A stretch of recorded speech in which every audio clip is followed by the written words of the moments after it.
नमस्कार, आप सभी को डेस्टी स्टार के मंच पर आप सभी का स्वागत है।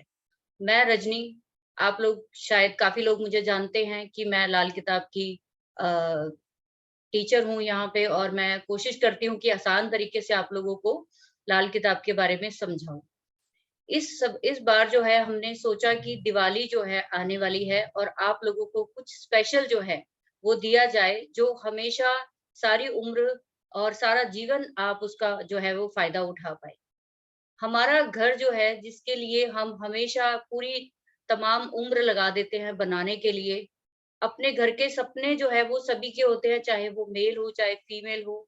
इवन कि अगर देखा जाए तो एनिमल्स भी अपने घर के लिए बहुत दूर-दूर जाकर अपने लिए एक घोंसला बनाते हैं और उसमें रहने का अपने बच्चे जो है वहाँ पे वो रखते हैं, उनको पालते हैं। तो हम लोग तो इंसान हैं, हमारे लिए ये बहुत बड़ी चीज़ है अपना घर होना। तो आप लोगों के जो जो हम लोग अपनी लाइफ में जो प्रॉब्लम झेलते हैं, वो कहीं न कहीं हमारी कुंडली से जुड़ी होती है, कहीं न कहीं हमारे वास्तु से जुड़ी होती है। तो जब भी हम अपनी लाइफ में बहुत बड़े स्ट्रगल से निकल रहे होते हैं, उस टाइम हम लोग कभी भी अपनी कुंडली के अकॉर्डिंग तो बहुत कुछ करते हैं, लेकिन अपने घर के अकॉर्डिंग जो है हम कई चीज़ें निग्लेक्ट कर देते हैं, जिसकी वजह से जो है हमें बहुत सारी परेशानियाँ झेलनी पड़ती है। तो आज हम लाए हैं लाल किताब मकान कुंडली की वर्कशॉप, जो दिवाली के लिए आप सभी के लिए बहुत अच्छी रहने वाली है और उन सब लोगों के लिए जो वास्तु तो सीखना चाहते हैं, लेकिन बहुत ज़्यादा फीस होने की वजह से, बहुत ज़्यादा बड़े कोर्सेज़ होने की वजह से आप लोग सीख नहीं पाते। तो मेरी ये बहुत बड़ी एक ख्वाहिश थी और इस मंच की भी सर की, रश्मि मैम की, हम सभी की ख्वाहिश थी कि अपने सारे स्टूडेंट्स को, अपने सारे जो भी हमारे फॉलोअर्स हैं, उनको एक ऐसी अच्छी चीज़ दी जाए जो हमेशा वो याद रखें। तो मकान कुंडली जो है वो होती क्या है, जो सिर्फ़ और सिर्फ़ ये कॉन्सेप्ट जो है वो अ, हमारी लाल किताब में ही है, रेड बुक में है, इसके अलावा मुझे ये कॉन्सेप्ट कहीं नज़र नहीं आया। वो अलग बात है कि ज्योतिष और जो वास्तु को जोड़कर एस्ट्रो वास्तु बनाया गया, बहुत सारी चीज़ें जो है उसको उस तरीके से एक्सप्लेन की जाती हैं। लेकिन यहाँ पे इस बुक में एक स्पेशल पार्ट है वास्तु का, जिसका मैंने तैयार किया है आप लोगों के लिए। इसमें करना क्या है आपको, इसका फ़ायदा क्या है, पहले तो मैं वो बता दूँ और इसको करेंगे कैसे वो मैं आपको बाद में बताती हूँ। देखिए, इसमें इसका सबसे बड़ा फ़ायदा तो आपको ये होगा कि एक तो आपको सारी उम्र के लिए पता चल जाएगा कि कब कौन-सी दशा के अकॉर्डिंग आपको अपने घर में क्या चेंजेस करने हैं। फर्स्ट, सेकंड, आपका शनि कहाँ पे है? बहुत सारे लोग हमें क्वेश्चन करते हैं कि मैम हमें घर बनाना चाहिए या नहीं बनाना चाहिए? कब बनाना चाहिए? कैसे बनाना चाहिए? तो इस वर्कशॉप को आप जब अटेंड करेंगे तो शनि का आपको सारे हाउसेस में डिटेल से बताया जाएगा कि अगर किसी का शनि जो है वो किस हाउस में है, किस उम्र में आपको घर बनाना है, कौन-सी रेमेडी करके बनाना है और किन लोगों को बिल्कुल भी नहीं बनाना चाहिए। तो घर जो हमारा है वो 3 प्लैनेट से बनता है, वो है हमारे शनि, राहु और केतु। आपके वर्षफल में जब भी शनि, राहु, केतु जो है वो अच्छी पोज़ीशन में आएँगे, उस साल आपके घर बनेंगे।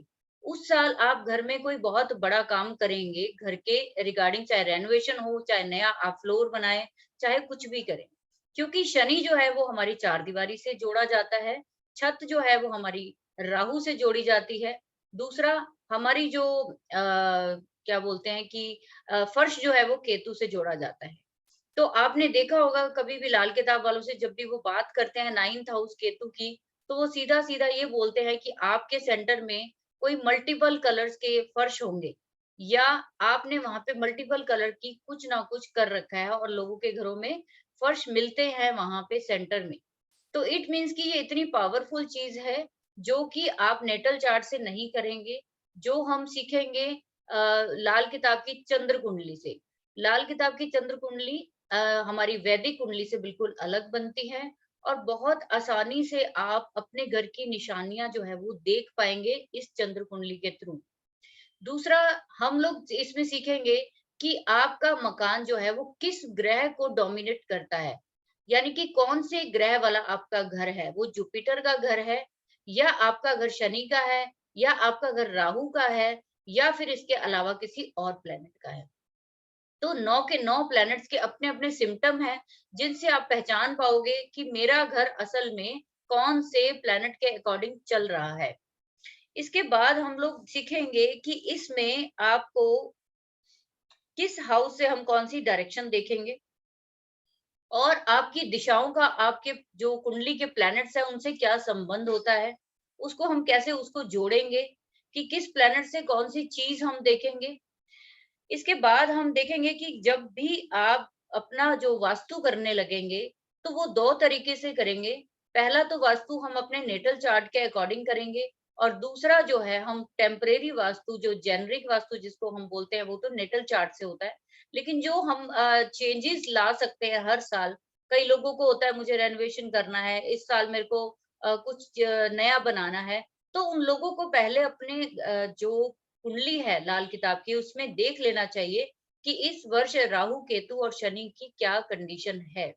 अगर वो अच्छी कंडीशन में है तभी आपको वो एडवाइस किया जाएगा कि आप कोई काम इस तरीके का करो।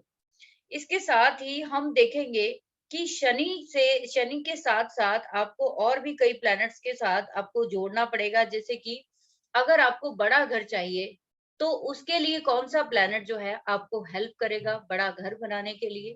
अगर किसी के घर में बहुत स्मेल आती है, बहुत घर गंदा है और जो है कई बार आपने देखा होगा ऐसे नेगेटिव हाउसेस होते हैं कि घर में घुसते ही स्मेल आती है। तो आपको कैसे पहचान होगी कि वो कौन से ग्रह वाला घर है जहाँ आप आँखें बंद करके उस पर्सन को बोल सकते हो कि आपके घर में इस ग्रह की डोमिनेंस है। सेकंड की सीढ़ियों का बोला जाता है आपके घर में बहुत इम्पोर्टेंट होती है। पूजा घर जो है आपका, आपकी कुंडली के अकॉर्डिंग पूजा घर कहाँ होना चाहिए। हम लोग क्या करते हैं कि जो जेनेरिक वास्तु के आधार पर हम लोग जो है अपना पूजा घर बना लेते हैं। मान लीजिए आपका जुपिटर डेबिलिटेड हो रहा है 6th हाउस में बैठा है और आपने कहीं पे 6th हाउस में ही यानी कि नॉर्थ डायरेक्शन में ही कहीं पे मंदिर बना दिया, तो वो मंदिर उल्टा आपका जी का जंजाल बन जाएगा। आपको वो वहाँ पे कोई प्रॉफिट नहीं देने वाला, उल्टा आपको डिक्लाइन कर देगा आपकी लाइफ में। तीसरा क्या देखना है कि शनि आपके कुंडली में, राहु आपकी कुंडली में कौन-कौन से घर लेके बैठा है, तो वो आपको किस तरीके का जो घर है वो दिलवाने वाला है, कैसा आपको विदेश में घर बनने वाला है या आपका अपनी जन्मभूमि में घर बनने वाला है या जन्मभूमि से थोड़ा हट के आपको बनाना है। आप लोगों ने बहुत बारी देखा होगा कि बोला जाता है कि आप अपने नेटल प्लेस से दूर चले जाइए, आप अपने विदेश में चले जाइए, वहाँ सेटल हो जाइए, वहाँ सेट आप ठीक रहेंगे। तो ये कौन-सी कंडीशन जो है प्रोमिनेंट होती है जब पर्सन को बोला जाता है कि आप घर से दूर चले जाइए। इसके अलावा आप क्या देखेंगे कि राशियों जो हमारे 12 राशियाँ हैं कुंडली की, उसकी हमारे 9 प्लैनेट्स के साथ क्या संबंध है। तो हर राशि, हर घर एक स्पेशल डायरेक्शन को डिनोट करता है। तो जैसे कि फर्स्ट हाउस को हम बोलते हैं कि ईस्ट डायरेक्शन है, तो आपका यहाँ बैठा हुआ प्लैनेट बताएगा कि वो ईस्ट डायरेक्शन में आपको क्या करना है, क्या नहीं करना है, अकॉर्डिंग टू वर्षफल और according to natal chart. Second आपको एक एग्जांपल देती हूँ कि कई लोगों को बोला जाता है कि सेकंड हाउस सैटर्न जिनका होता है, दूसरे घर में शनि होता है जब, तो उनको बोला जाता है कि जल्दी से जल्दी इन लोगों को अपना घर जो है वो बना लेना चाहिए। अब इसके इन सब के पीछे आपको लॉजिक्स बताए जाएँगे कि क्यों इस तरीके से बोला गया है कि आप जल्दी से जल्दी घर बना लीजिए, जैसा भी बनता है छोटा बने, बड़ा बने। उसके पीछे लॉजिक ये बताया गया कि सेकंड हाउस आपके अपने कुटुंब का है, अपनी फैमिली का है। जब भी सेकंड हाउस में आपके सैटर्न आएगा तो आपकी लाइफ को आपकी मैरिज के बाद डिस्टर्ब करने वाला है। क्योंकि आपका स्पाउस 7th हाउस होता है और 7th हाउस से आपका सेकंड हाउस 8th हाउस पड़ता है। तो जब भी आपकी मैरिज होगी और सैटर्न आपके सेकंड हाउस में है, तो कुछ परिस्थितियां ऐसी बनेंगी कि आपको अपने घर बनाने के लिए बहुत सारी मुश्किलें आने वाली हैं। अगर वो घर आपका पहले बना होगा और आपको पता चल जाए कि भाई मेरे को घर पहले ही मैरिज से बना लेना चाहिए, इन लोगों को मैरिज से पहले ही घर बना लेना चाहिए। तो इस तरीके से आप आने वाली मुश्किलों से बच पाएँगे। जो आने वाले जो हमारी मुसीबतें हैं, उनसे बच पाएँगे। ठीक है? उसके अलावा हम निशानियाँ देखेंगे कि किस घर की क्या निशानियाँ होती हैं। आपके आस-पास का एटमॉस्फेयर जो है, वो कैसे आप देखेंगे और इसके अलावा आपकी जो सराउंडिंग्स है, आपके घर के आस-पास नाला है, आपके घर के आसपास पार्क है, आपके आसपास कैसी सराउंडिंग्स है, वो आपको मदद कर रही हैं या आपको वो जो है तकलीफ दे रही हैं। तो वो सब आपको पता चलेगा इस वर्कशॉप में। तो मेरी कोशिश रहेगी, जैसे मैंने लाल किताब के अपने स्टूडेंट्स को बहुत ब्रीफली, प्रिसाइजली समझाया है, उसी तरीके से मैं और लोगों को भी कोशिश करूँगी समझाने की। और अगर आपको लगता है कि बहुत छोटे से अमाउंट से, जो डेस्टिनी स्टार की बहुत बड़ी खासियत है कि यहाँ पे लोग जो है अपनी पूरी शिद्दत से पढ़ाते हैं, शिद्दत से जो है वो काम करते हैं और लोगों को डिलीवर करते हैं, बहुत छोटी-सी रकम में बहुत बड़ा कुछ देते हैं। तो आपको भी जो है ये वर्कशॉप अटेंड करनी चाहिए और अपनी लाइफ की जो है, जो डिपेंडेंसी है वास्तु कंसल्टेंट्स के ऊपर आपने बना रखी है कि छोटी-छोटी चीज़ के लिए आप यूट्यूब पे को सर्च करना शुरू कर देते हो कि ये चीज़ हमें कहाँ रखनी है, वो चीज़ हमें कहाँ रखनी है। तो आप जब ये वर्कशॉप अटेंड करेंगे तो आपकी सारी चीज़ों की क्लैरिटी हो जाएगी। तो मुझे उम्मीद है इस वर्कशॉप में मैं आपको थोड़ा-सा कंटेंट जो है वो आपको शेयर कर देती हूँ कि हम क बहुत सारे टॉपिक्स जो है वो शेयर करने वाले हैं। तो एक तो सबसे पहले मैं आपको बता दूँ कि इसके लिए आपको कोई एस्ट्रोलॉजी की नॉलेज होने की ज़रूरत नहीं है। सिर्फ़ आपको मैं बेसिक जो है 10-15 मिनट में ही क्लियर कर दूँगी कि आपको 9 प्लैनेट्स जो है देखने हैं और 12 घर देखने हैं। उनकी डायरेक्शंस, उनकी जो कारक तत्व हैं, उनके सिग्निफिकेंस है, वो सब आपको समझा दिए जाएँगे। वो बहुत आसान है। कोई भी अननोन पर्सन इसको, जो एस्ट्रोलॉजी से बाहर है, आराम से कर पाएगा। तो सबसे पहले हम इसमें सीखेंगे कि मकान कुंडली है क्या? दूसरा, आपके घर के साथ प्लैनेट्स का क्या लेना-देना है जो वास्तु को लाल किताब में इतना प्रोमिनेंट किया गया है या इतनी इम्पोर्टेंस दिया गया है। दूसरा, कितने तरह के घर होते हैं, टाइप्स ऑफ हाउसेस, वो बताएँगे।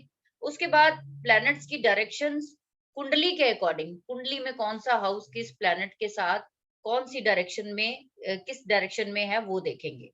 इसके बाद सैटर्न का रोल जो मैंने आपको बताया, सैटर्न, राहु और केतु का रोल जो है हम देखेंगे अपने घर के साथ, स्पेशली हम सैटर्न को ब्रीफली जानेंगे। इसके बाद जो है कब आपको अपना घर बनाना है, कब आपको अपना घर रेनोवेट करना है और कब नहीं करना है। आप अपना नेटल चार्ट जो है वो कैसे मैच करेंगे अपने जो हाउस है उसके साथ। इसके बाद हम देखेंगे कि लाल किताब के अकॉर्डिंग वास्तु जो है वो कैसे किया जाता है। इसके बाद जो है एक आपके साथ शेयर करूंगी कि क्या चेंजेस आपको करने चाहिए आपके नेटल चार्ट के अकॉर्डिंग। क्या चेंजेस की नीड है आपको, नेटल चार्ट में क्या चीज खराब लेके बैठे हैं जो आप चेंज करते ही आपकी जिंदगी में और ज्यादा अच्छी चीजें होनी शुरू हो जाएंगी, ठीक है। और वर्षफल के अकॉर्डिंग जो है अभी टेम्परेरी क्या चीजें आपको चेंज करनी चाहिए जिससे घर में सुख समृद्धि जो है वो आए, ठीक है। रेमेडीज और सजेशंस आपको जरूर बताई जाएंगी अकॉर्डिंग टू 9 प्लैनेट्स और 12 हाउसेस की जो भी होंगी वास्तु के लिए, वो सब आपको एक्सप्लेन की जाएंगी। तो ये दिवाली के लिए एक स्पेशल तोहफा था आप सभी के लिए जो भी डेस्टिनी स्टार से जुड़े हुए हैं। और ज्यादा से ज्यादा लोगों को आप प्लीज जोड़िए ताकि वो ज्यादा से ज्यादा लोग कम पैसों में सीख पाए। आज के भागदौड़ की जिंदगी में, आज की महंगाई की जिंदगी में, आज की प्रॉब्लम्स की जिंदगी में ये जो वर्कशॉप है वो आपके लिए रिमार्केबल साबित हो सकती है। सो आप भी ज्वाइन कीजिए और बाकियों को भी ज्वाइन कराइए। तो मुझे उम्मीद है आपको ये अच्छा लगेगा और जल्दी से जल्दी आप लोग अपनी रजिस्ट्रेशन मैम से करा सकते हैं। Thank you very much.